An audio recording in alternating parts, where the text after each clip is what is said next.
toutes et tous, je suis enchanté d'être là. Aujourd'hui, on va parler d'un sujet, mine de rien, que j'aurais bien voulu avoir il y a une dizaine d'années, en tout cas pour ce qui me concerne, c'est-à-dire de pouvoir utiliser Drupal avec toute sa, toute sa force dans un contexte JavaScript qui n'a fait qu'évoluer, comme la personne précédente l'a dit. On vieillit tous et c'est rigolo, mais JavaScript a pris énormément de place du temps où on était en jQuery, etc. À nos jours, il y a quand même eu pas mal de choses et pour un vieux dans le monde Drupal, j'avoue que Drupal 7 et consorts nous a pas facilité la vie à l'époque. On avait des comportements dégradés, etc., qu'on devait mettre en place pour gérer avec JavaScript, sans JavaScript, etc. Et pour le coup, on va parler donc d'HTMX aujourd'hui et de son intégration récente dans Drupal pour mettre en place des... Vous voulez que je parle dans le micro, c'est mieux? Ça marche pas. Il doit être éteint là. Comment on l'allume? Ah, oui. Allô, allô. Vous m'entendez? Sinon, on continue comme ça. Nous, on t'entend très bien derrière. Bon, bah si derrière on m'entend, je continue comme ça. Donc je disais qu'on va voir pour arriver à faire dans un monde qui se veut dynamique aujourd'hui, avec un outil qui nous permet de faire des interfaces fluides, moins complexes, avec plus de lisibilité, en tout cas selon moi. Donc, qui suis-je? Je m'appelle Thomas Bailly, je suis développeur, lead développeur, solution architect selon les besoins. J'ai commencé il y a fort longtemps à faire du dev et j'avoue que c'est un monde qui me passionne. Avec les outils d'aujourd'hui, en plus, moi je triche, je pense. Alors j'espère que vous êtes tous comme moi, mais j'adore les technos et je ne suis pas je ne suis pas un spécialiste Drupal. Je pense pas. En tout cas, je ne me caractérise pas comme ça. Je suis enseignant aussi au cours de l'année, donc je dispense des cours de Drupal, de Git, etc. Et puis, je fais de l'open source. J'ai contribué avec Drupal FR à la communauté Drupal France au portage de Localize, donc des traductions pour Drupal. Donc j'espère qu'on va bientôt toucher au but, mais en tout cas, moi j'y crois. Et voilà, vous avez mes différents réseaux si vous voulez me suivre. Et on va passer à la suite. Donc au programme, aujourd'hui on va parler de pourquoi HTMX est intéressant dans Drupal, comment on va aborder, comment on va arriver à le mettre en place. Donc on va s'apercevoir pour les Drupal puristes ici que que je vais vous présenter, finalement je pense qu'on le fait tous les jours dans des projets, en tout cas en développement, sans avoir forcément... on va voir qu'on est dans un monde qu'on maîtrise si on fait du Drupal de manière journalière, ou en tout cas hebdomadaire. On verra aussi, je vais vous présenter 4 présentations. Encore une fois, les présentations que j'ai choisies, ce pas forcément les meilleurs exemples, mais en tout cas, c'est ceux qui se prêtent le plus dans une conférence pour avoir le minimum de code à vous montrer, mais pour avoir du code à vous montrer quand même, et puis surtout des interactions dans le back-office Drupal. Puis j'essaierai de vous faire une synthèse, en tout cas selon moi, encore une fois, c'est critiquable, discutable, amendable, des pièges à éviter dans la mise en production, et puis surtout, pour moi, selon moi, comment on peut utiliser HTMX dans Drupal pour vos futurs projets. Donc, pour commencer, j'ai des questions à vous poser. Qui connaît HTMX dans la salle? Ça fait déjà pas mal de monde. Qui l'a déjà mis en production? Ça fait beaucoup moins de monde, sachant que j'ai vu un... Donc, je ne sais pas comment l'interpréter. Et enfin, qui a déjà regretté d'avoir sorti une stack JS trop lourde? Je suis content. On est entre survivants, c'est le principal, donc on va pouvoir passer à la suite. Donc pourquoi utiliser HTMX et pourquoi l'utiliser dans le cadre de Drupal? Donc si je fais un panorama de ce que nous on connaît en tout cas en tant que développeur au quotidien, ce qu'on nous demande souvent, les besoins réels, c'est la mise en place de fils, des recherches souvent, des cartes interactives. Alors moi c'est peut-être un des points très positifs de cette mise en place de HTMX, selon moi ça va pour le coup simplifier la gestion des cartes interactives, et puis surtout dans les actions ponctuelles, les likes, etc., qui demandent des interactions avec le serveur, qui demandent au client un aspect visuel. Je trouve que c'est hyper intéressant. Encore une fois, je simplifie au maximum, mais en tout cas, le but, c'est vraiment d'essayer de trouver du vocable qui parle à tout le monde. Donc pour la complexité surtout d'utiliser du JavaScript, selon moi, quand on fait du front-end régulièrement, on s'aperçoit que il faut apprendre un nouveau langage, le JSON, il faut arriver à être fluide avec, on va devoir l'utiliser dans des composants front-end qui vont, selon être dans plusieurs cas, des duplicats de ce qu'on aurait pu faire en back-office, on aura besoin de les construire on aura besoin de les interpréter et puis de les compiler, donc la build chain. On aura donc ce que je vous ai déjà dit, la gestion dupliquée, et puis surtout, moi aussi, ce qui me pose problème quand j'ai ce genre de problématique, c'est la gestion des traductions. Soit on va devoir les emmener dans la page, dans un JSON, dans le header, par exemple, ou en tout cas aller les requêter dans une API qu'on aura mis en place exprès à cet effet. En tout cas, c'est des cas concrets qui ne sont pas faciles à gérer, mais qui donnent un travail supplémentaire aux développeurs qu'on pourrait simplifier en utilisant HTMX, par exemple. Donc, pour Drupal, selon moi, le vrai coup, c'est qu'en fait, en front, on va refaire 2 fois, dans la majorité des cas, ce qu'on va faire en back, on va devoir faire du mimétisme en front. Donc, le modèle HTMX, c'est quoi? Si on se base sur qu'est-ce que HTMX déjà, donc c'est une librairie JavaScript légère qui utilise des attributs, on va les voir, les HX étoiles, pour faire des requêtes HTTP, alors des get, des posts, et puis surtout mettre à jour le DOM de manière interactive avec du HTML. Tout ça, alors la promesse elle est belle, en plus, si on ajoute à la promesse, c'est sans écrire de JS métier, ce qui est mieux, parce que le principe, hormis la librairie qui est du JavaScript, mais sans écrire plus de JS métier. Par contre, ce que ce n'est pas un framework front-end. Vous ne pourrez pas du tout faire ce que React et Vue sont capables de faire, ni jQuery, peut-être, pour les plus anciens d'entre nous. Ce n'est surtout pas un système de composants et c'est encore moins un système de state manager. Donc tout ce qui sont gestion, on le verra à la fin dans les conclusions, mais tout ce qui est gestion de modeur connexion, etc. avec HTMX, moi je leur recommande pas. Si on fait une synthèse de tout ça, pour moi, c'est une couche d'interaction au-dessus de HTML qui va quand même nous permettre à vraiment se faciliter la vie. Alors quand on regarde le cycle de vie finalement d'une requête HTTP, ou en tout cas quand une personne va demander une requête, va faire une requête pour avoir l'affichage d'une page HTML, il va avoir du HTML, il va faire une interaction avec ce HTML, il va cliquer sur un lien par exemple, ça va envoyer une requête HTTP au serveur, le serveur va traiter la requête HTTP, va lui renvoyer une réponse et cette réponse va être affichée dans la page. Normalement on est tous d'accord avec ça, c'est un peu le principe du web depuis que l'on en fait tous. HTMX il fait exactement la même chose à 2 particularité près, c'est que lui, ce qu'on va souhaiter lui renvoyer, c'est un fragment HTML qui va prendre et qui va remplacer directement dans le DOM, donc pour nous permettre justement de faire cette activité. Donc si on résume encore une fois, c'est du HTML qui déclenche une action, un serveur qui répond et en retour du HTML qui est remplacé. C'est vraiment la simplicité d'une simplicité enfantine selon moi.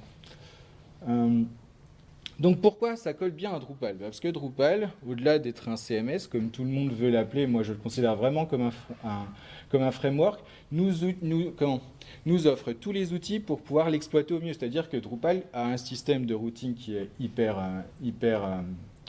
structuré, avec des contrôleurs qui nous permettent finalement d'avoir toutes les interactions possibles avec tous les besoins métiers qu'on aurait besoin de faire. Bien évidemment, il y a du rendu serveur, il a un moteur de rendu HTML Twig qui est très performant, on peut faire des formulaires, du cache, etc. On peut faire la liste longue et surtout, ce qui est intéressant, c'est que HTMX, finalement, je vous l'ai montré juste avant, a besoin de tous ces éléments pour être capable de fonctionner. C'est-à-dire qu'il a besoin d'une route pour faire un appel AJAX, il a besoin d'un contrôleur pour rendre du HTML, il a besoin d'un moteur de rendu Twig pour pouvoir écrire ce HTML et retourner les informations. Puis bon, les deux autres, je ne vais pas rentrer dans les détails, mais c'est exactement la même chose. Et donc, finalement, qu'est-ce que HTMX par rapport à Drupal? Ça lui donne des super pouvoirs en plus. Alors, pour ce qui est du HTMX, au niveau de la syntaxe, vous l'aurez tous remarqué, c'est à peu près la même chose que si on devait écrire des attributs qui ne sont pas des attributs HX dans un élément HTML quel qu'il soit. C'est-à-dire qu'on va y rajouter des attributs auxquels on va soit en fonction ajouter un lien vers une route, soit donner un élément du DOM à cibler, soit faire des interactions avec celui-ci. Et puis surtout, on va pouvoir écrire en dessous l'endroit attendu par HTMX pour afficher le markup. Donc là, je vous ai donné une liste non exhaustive. On va forcément tous les voir à travers ce talk. Et il faut savoir qu'il y en a plein d'autres. Donc vous pouvez faire aussi des hxboot, delete, patch, headers, confirm, sync, select, etc. Je ne vais pas faire la longue liste. Mais en tout cas, vous voyez qu'il y a vraiment beaucoup de possibilités.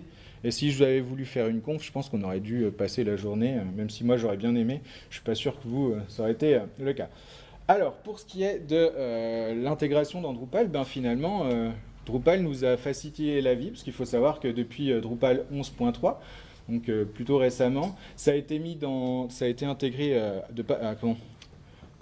de manière à part entière dans le core, et donc le core va l'utiliser pour pouvoir, en tout cas, vous donne la possibilité de l'utiliser au quotidien dans vos développements. Pour le charger dans une page, c'est ni plus ni moins d'une facilité enfantine pour ceux qui font du Drupal régulièrement. Soit vous le chargez comme une librairie dans vos renders arrays, soit vous l'intégrez dans un des hooks pour pouvoir l'afficher sur votre page, soit carrément soit vous le mettez, si vous ne voulez pas utiliser la librairie du core, il vous est possible de le faire, pardon. Et donc, vous pouvez le mettre en lien directement dans le header de votre site. Pour ce qui est de l'intégration, je pense que ça parle à tout le monde. Je vais passer à la suite, sauf si quelqu'un n'a pas les notions. Qu'est-ce que ça nous permet si on reprend le pattern qu'on a vu juste avant, qui est le fonctionnement. Donc on a un écran Drupal existant, donc là on a une page web qui est affichée, sur lequel on va pouvoir, grâce à la puissance de Drupal, utiliser un des forms pour pouvoir, par exemple, insérer un comportement, pour pouvoir modifier un comportement d'un élément, d'un renders array dans Drupal, d'un élément dans Drupal. Donc le form alter, par exemple, ici, va nous permettre d'accéder aux éléments du form. On va pouvoir rajouter des data éléments HX à notre élément de formulaire, et donc celui-ci, par magie, va pouvoir avoir les super pouvoirs de HTMX, et donc on va pouvoir simplement faire de manière très simple. En tout cas, non, on a dit que pour les développeurs, on n'avait pas le droit d'utiliser très simple. Donc de manière, en tout cas, assez intuitive, opérer ce changement de comportement. Puis comme je vous l'ai décrit juste avant, l'avantage avec Drupal, c'est comme il vient avec ce package, système de routing, contrôleur, fragment twig, etc., ce qui est un besoin ce qui est un besoin compliqué d'écrire du JavaScript ou d'avoir à faire ce même comportement en React, là, ça devient finalement une quinzaine de lignes de code pour pouvoir arriver plus ou moins au même résultat. Avant que je commence les démonstrations, peut-être que quelqu'un souhaite poser des questions. Je n'avais pas forcément l'intention de le faire, mais si vous en avez, c'est maintenant. Sinon, je vous montre ce qui, selon moi, est intéressant à faire dans Drupal. Donc, je vais vous montrer quatre patterns concrets qu'on peut utiliser, qu'on va utiliser, qu'on aurait pu utiliser et qui étaient, à l'époque, en tout cas quelques années en arrière, assez difficiles à faire en Drupal sans avoir à réinventer la roue et à utiliser des subterfuges. Donc le premier, on va essayer d'implémenter dans le back-office de Drupal, ou en tout cas remplacer dans le back-office de Drupal, dans le panneau d'admin, dans la page content, vous savez, il y a un champ de recherche textuel auquel on soumet une recherche d'un node qu'on veut en particulier récupérer et qui va aller filtrer les éléments de la page pour pouvoir, les éléments de la page, qui va aller faire une demande au serveur pour savoir quel node en question match le pattern qui est recherché. Je trouve que c'est un élément intéressant parce qu'on peut très bien mettre de l'interactivité à ce comportement et au lieu d'avoir à rafraîchir par exemple la page de manière systématique ou alors créer une vue pour avoir un mécanisme où vous filtrez ou comment modifier cette vue a priori pour y ajouter de l'Ajax, vous allez pouvoir faire exactement reproduire le même comportement en quelques bouts de code bien sentis pour pouvoir mettre en place ce mimétisme parfait. Donc c'est quoi le cas d'usage? On va avoir le formulaire qui va nous permettre de filtrer les nodes, on va avoir donc ce champ de recherche dans l'admin, et surtout, ce qui est intéressant, je vous l'ai dit tout à l'heure, et on l'a vu quand je vous ai présenté le système de gestion de hook de Drupal, c'est qu'on va pouvoir, comme c'est un formulaire à part entière de Drupal, et surtout c'est un élément, un élément en part entière de render array, on va pouvoir altérer celui-ci pour pouvoir lui donner des capacités supplémentaires. Donc l'avantage, pas de React, pas de jQuery, pas d'autocomplétion custom, rien, vraiment que création d'une route, création d'un contrôleur et altération du formulaire de base. Donc l'avantage aussi de ce système-là, et je vous l'ai dit en préambule, c'est que ça va gérer nativement si la personne, par exemple, a désactivé le JavaScript, votre formulaire en get fonctionnera toujours. Donc il n'y aura pas besoin d'essayer de se dire « Ah non, il faut que je trouve une solution particulière. » Là, c'est natif, c'est natif. En tout cas, comme ça n'altère pas le champ de base, vous avez toujours cette possibilité-là. Pour ce qui est un point important selon moi, c'est que je vous disais tout à l'heure que une des problématiques quand on fait du front, à mon avis, c'est d'avoir à gérer cette ambivalence entre le back et le front avec une gestion vraiment de duplication du code. Là, le back-end restera votre source de vérité. On va l'avoir à travers les 4 exemples, ça sera toujours la même chose. Pour ce qui est, on aura un fragment HTML uniquement. Alors ça, je veux dire, c'est pas un prérequis, mais c'est intéressant. Et puis surtout, je vous disais tout à l'heure, alors ça peut avoir ses pendants, et je suppose que j'aurai une question à la fin sur ça, mais en tout cas, l'URL pour moi reste stable et constante, c'est-à-dire que vous n'aurez pas des paramètres get qui vont arriver dans l'URL, par exemple, qui pourraient vous embêter. Et donc, si vous tapez cette page, ça continuera à fonctionner de la même manière.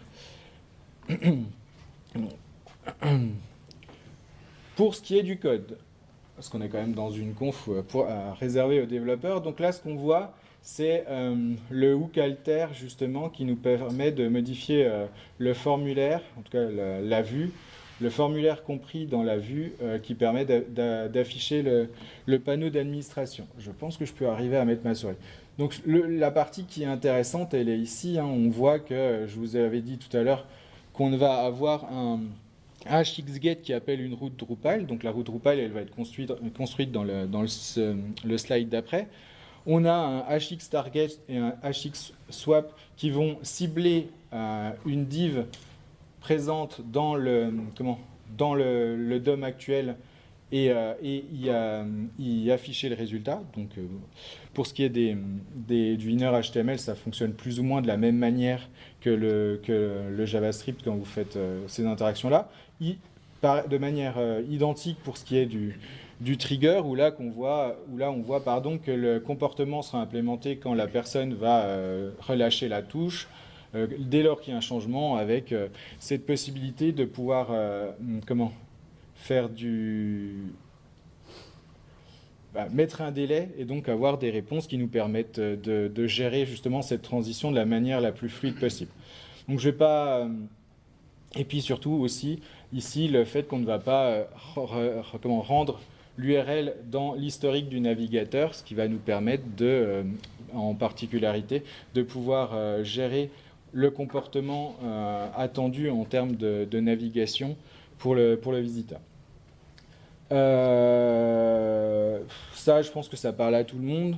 Donc on y ajoute juste la div qui va contenir les résultats.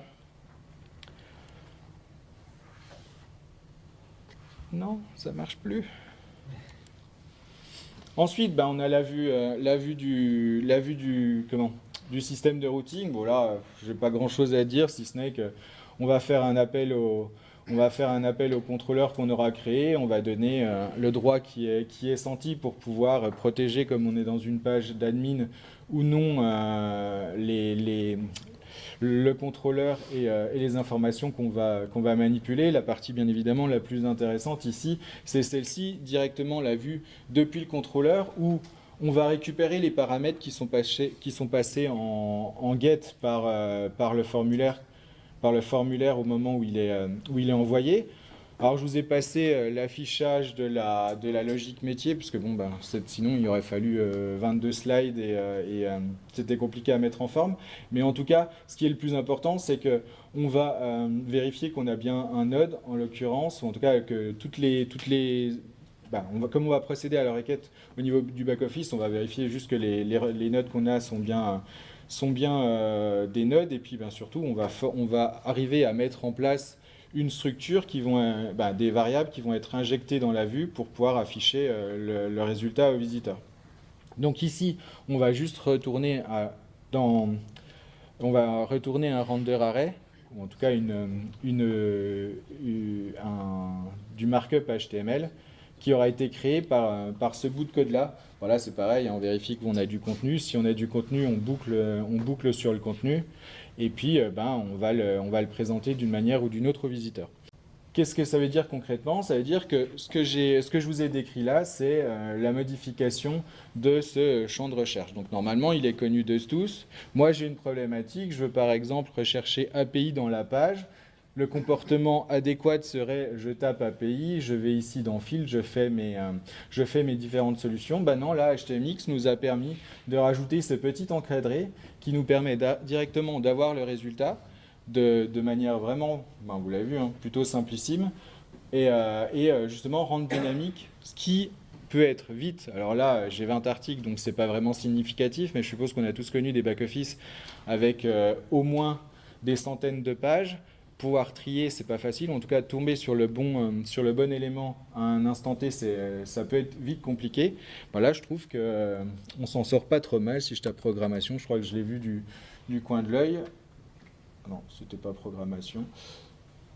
Si, c'était programmation, pardon, je regardais pas au bon endroit. Voilà, c'est vraiment interactif, assez facile à mettre en place.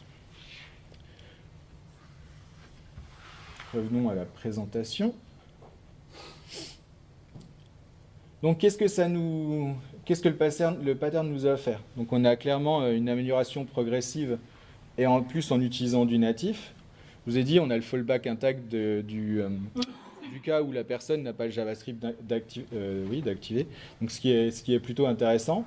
On a amendé aucun des comportements de Drupal, en tout cas dans son fonctionnement natif.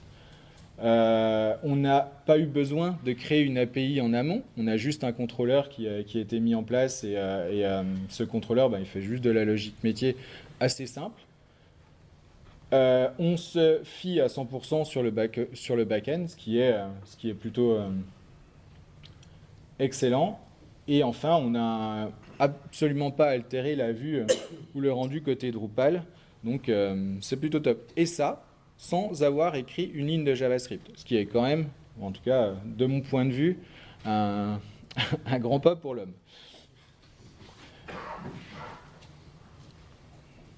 Le deuxième cas que je voulais vous présenter, c'est toujours dans le back-office.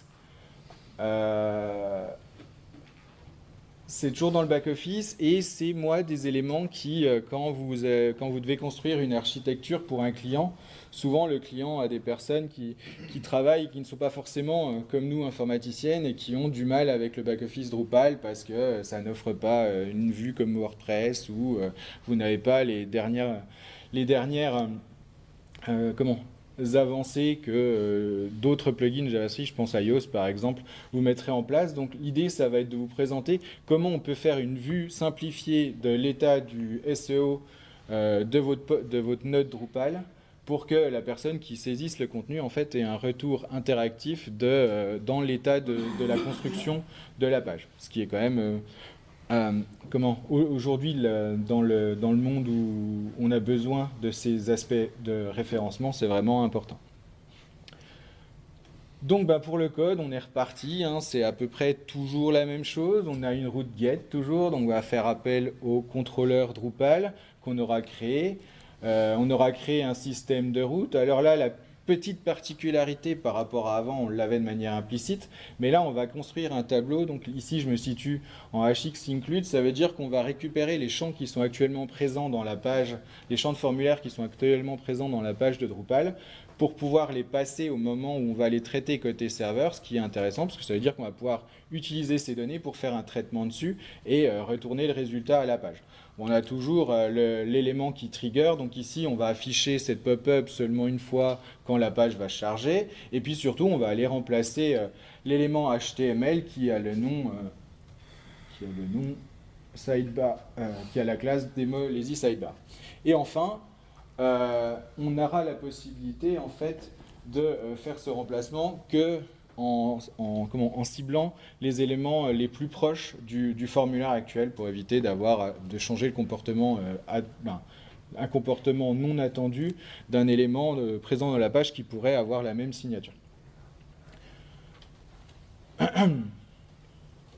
Donc toujours notre contrôleur, donc lui il est vraiment en version réduite. Cette fois on va retourner toujours un render array pour retourner du HTML qui va contenir un tableau qui contiendra notre node en question, rappelez-vous avec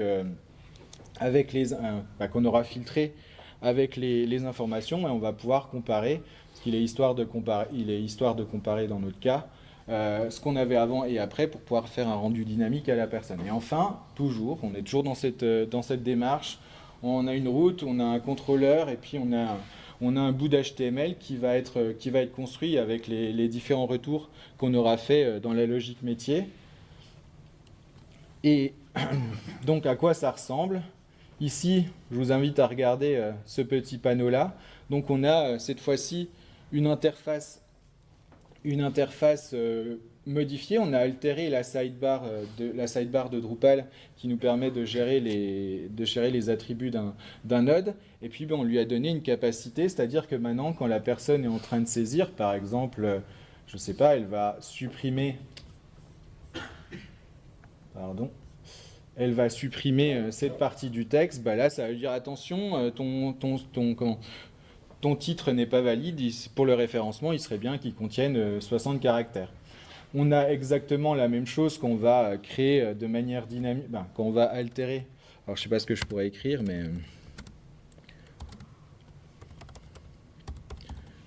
Très simple, donc ça va intercepter les changements que je fais au code et ça va mettre à jour le comportement, sachant qu'ici j'ai traité, c'est-à-dire que si vous supprimez totalement le summary qui pour moi va être mon métadescription, il va avoir un fallback naturel sur le body et donc on va repartir. Si mon body n'a pas la bonne taille, il va vous dire le body n'a pas la bonne taille, etc. Donc on va pouvoir en plus faire un traitement de manière parallélisé sur plusieurs éléments de la page pour pouvoir faire le comportement attendu. Donc voilà pour la démo. Et puis j'ai rajouté, là on peut voir aussi, parce que souvent c'est des demandes qu'on a, on peut voir quels sont les articles liés qui ont donc le même tag par exemple. On pourrait y voir afficher si oui ou non il y a l'image par défaut. Alors là c'est sûr que dans un back-office où il y a 5 champs, ça n'a pas grand intérêt, mais je pense qu'on a tous connu les back-office avec littéralement 100 champs, ou peut-être pas 100 champs, c'est peut-être un peu abusé, mais au moins 50 champs où vous ne savez pas forcément filtrer et afficher de manière simple à la personne qui va saisir le contenu. Ces éléments, c'est pas facile. Et bien là, on a une solution plutôt agréable d'arriver à faire ce comportement. Donc je crois qu'il faut que je revienne là. Donc ici, qu'est-ce qu'on a fait? C'est à peu près pareil que tout à l'heure. Hein. On n'a toujours pas... On n'a pas besoin d'un comportement inutile, il suffit de charger la page pour que la mécanique soit embarquée. On a besoin du serveur seulement quand il y a des interactions sur des champs qu'on a sélectionnés pour pouvoir mettre la mécanique en place. Ça nous permet de rendre très fonctionnel l'éditorial et le back-office aux personnes. Encore une fois, je pense qu'on est tous là pour arriver à faciliter la saisie des éléments pour le client. On n'a surtout pas de JavaScript à maintenir, ce qui est encore une fois un plus. Et puis surtout, l'interface devient vraiment plus utile sans avoir à vraiment amener soit un module supplémentaire, parce que je pense à un module en particulier, ou alors du JavaScript qui pourrait venir agrémenter le tout. Là, pour le coup, c'est tout natif qu'avec des outils Drupal. Pardon. Donc, en conclusion... non, pardon. Pour le troisième exemple, j'ai choisi, cette fois-ci, on était dans le back-office, maintenant on va aller dans le front-office. Moi, c'est une demande souvent que les clients m'ont fait à travers ma carrière, c'est-à-dire que je voudrais avoir du dynamisme sur le moteur de recherche. Alors, même si c'est souvent la page la plus oubliée d'un site internet. Donc là, je vais vous permettre de ne plus l'oublier, de pouvoir lui donner une fonction utile et belle en quelques lignes de code. Donc là, comme je vous disais, l'idée c'est de pouvoir filtrer du contenu de manière accessible, par exemple, pas par exemple, de manière accessible, en très peu de lignes de code. Donc on a du contenu, on va mettre en place un filtrage par tag ou catégorie ou peu importe. Là, il y a souvent la démo qui est faite, c'est justement, parce que c'est dans la même page, la gestion du scroll infini. Moi, je trouve que c'est intéressant plutôt de filtrer, donc c'est pour ça que je veux vous partager ça. On a toujours nativement le fallback get native, ce qui est quand même plutôt plaisant. Puis les autres, c'est pareil que précédemment. Donc, allons directement au code. On a moins de code encore, plus on avance dans l'exemple, mieux c'est. Là, je vous ai juste montré la création d'une liste de filtres. Donc on a parcouru les tags dans le back-office de Drupal. On a récupéré la liste des tags. On va créer un markup qu'on va mettre juste au-dessus du listing d'articles qui va contenir donc 4 balises HTMX. La petite particularité, pardon, oh non, j'ai recommencé. La petite particularité qu'on a ici, c'est que déjà on va, là c'est intéressant, pousser dans l'historique du navigateur les interactions qu'on fait, parce que potentiellement on va vouloir filtrer, on va vouloir revenir sur une recherche par exemple pour précédemment, donc on aura juste à cliquer sur la petite flèche en haut et on reviendra à l'état précédent. Donc on va vraiment garder un historique. Je vous montre la démo et j'accélère un peu parce que je viens de voir le temps, et même si je crois qu'on... Comment ? C'est ça. J'aurais perdu trop de temps sur... Donc la présentation c'est celle-ci. Normalement elle parle à tout le monde. Quand je clique sur un des tags, j'ai la liste qui est mise de manière dynamique, qui s'ajuste. Voilà, vraiment très pratique, et encore une fois, en très peu de lignes de code, une dizaine de lignes de code, donc je trouve ça hyper intéressant.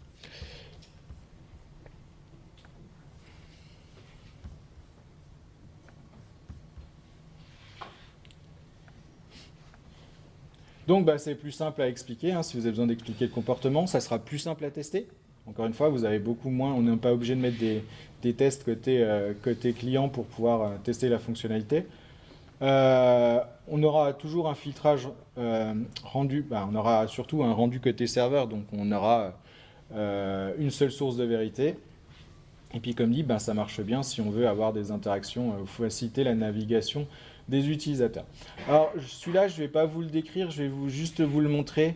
J'avais créé dans la même veine que tout à l'heure, mon quatrième exemple, mais comme j'ai pas assez de temps, j'avais créé une pop-up. Donc ici, on est pareil, c'est que du HTMX. Le seul élément qu'on a un peu qui n'est pas du HTMX.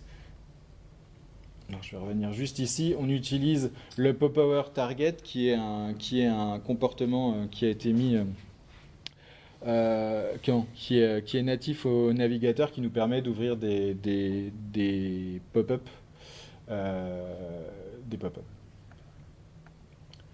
Donc pour ce qui est de la production, je vais les défiler, comme ça je les lis en vitesse. Ce qu'il faut faire, ce pourquoi il faut faire attention, c'est bien utiliser core drupal.htmx. Alors vous pouvez utiliser du core Drupal de base, mais j'ai rencontré quelquefois des problèmes. Il n'y avait pas tous les comportements attendus d'HTMX. En utilisant celle-là, c'est fonctionnel tout le temps. Toujours retourner un fragment d'HTML et pas la page complète, sinon vous allez avoir 2 fois le même markup et ça pourrait créer des interactions non souhaitées. Prévoir des états de chargement, indiquer aux visiteurs que vous êtes en train. Alors ça, c'est une nécessité. Identifier s'il y a des erreurs, parce qu'il faut bien encore une fois alerter le visiteur si une chose ne s'est pas bien passée, et puis surtout penser à la sécurité. Si vous faites la gestion de formulaires custom, injectez le CSRF pour vérifier le côté serveur que la requête est légitime et donc que vous avez besoin de la traiter. Pour ce qui est de l'accessibilité, pour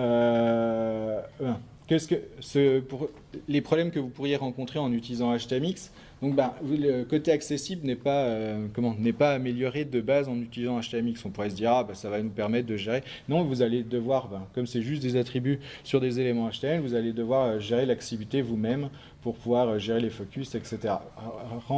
Donner des informations visuelles aux clients.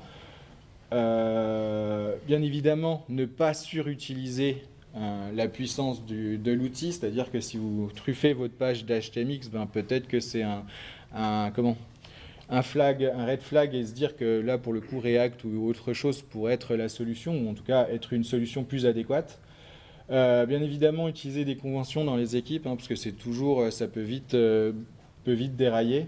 Puis encore une fois, simplifier un maximum les interfaces pour ne pas avoir de problème. Donc cette slide, vous aurez accès à mes slides, je vais la passer. Pour ce qui est des cas où on peut utiliser HTMX et où on ne peut pas, selon moi, encore une fois, c'est mes préférences personnelles. Et c'est là où potentiellement on peut avoir des problèmes à l'usage. Donc pour ce qui est de conseiller, c'est toutes les interactions simples qu'on pourrait avoir, les feats, la recherche, la pagination, qui a besoin de dynamisme selon moi et qui est facilité en utilisant cet outil. Tout ce qui est CRUD, parce que vous avez pareil la possibilité de faire des interactions, des suppressions côté serveur, d'alerter la personne côté front-end, ce qui permet de fluidifier les échanges et gagner du temps. Si vous avez besoin d'afficher des informations, alors je vous ai montré le cas de la pop-up, je vous ai montré le cas du panneau où on peut visuellement donner des informations à la personne. Si vous avez besoin de faire du progressive enhancement, je parlais des histoires des formulaires. À l'époque, quand on faisait des formulaires, on était obligé de gérer s'il y avait JavaScript ou pas. Là, c'est permis et amélioré.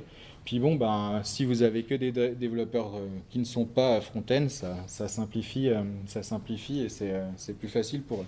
Pour ce qui est à éviter, tout ce qui est offline first, je vous parlais de la gestion de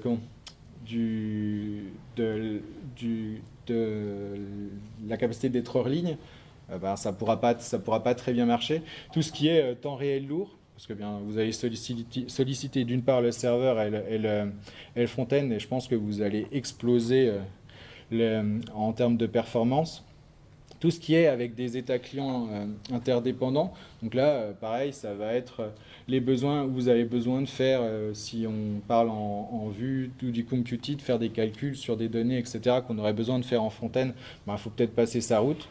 Et puis tout ce qui est des UI qui sont importantes en termes de design, qui encore une fois, pas en termes de design la beauté, mais plus en termes de données, de quantité de données, etc. Donc vraiment à utiliser dans des cas simples, selon moi, encore une fois, après pour ne pas se prendre la tête. Et puis après, si l'envie vous en dit, vous pouvez toutefois essayer. Donc qu'est-ce qu'il ne fait pas en conclusion HTMX ? Il ne remplace pas tout. Il va vous permettre d'enlever de la d'améliorer des endroits où il y avait de la complexité inutile, selon moi. Il va nous permettre de garder le serveur comme source de vérité. Aujourd'hui, c'est quand même plutôt intéressant. Vous allez pouvoir utiliser tout ce qui est natif à Drupal. Vous allez pouvoir améliorer l'interactivité. Puis voilà, lancez-vous. Et je vous remercie pour cet accueil. Je remercie Drupal FR de m'avoir invité. Et puis si vous avez des questions, et sinon, bon appétit, quoi.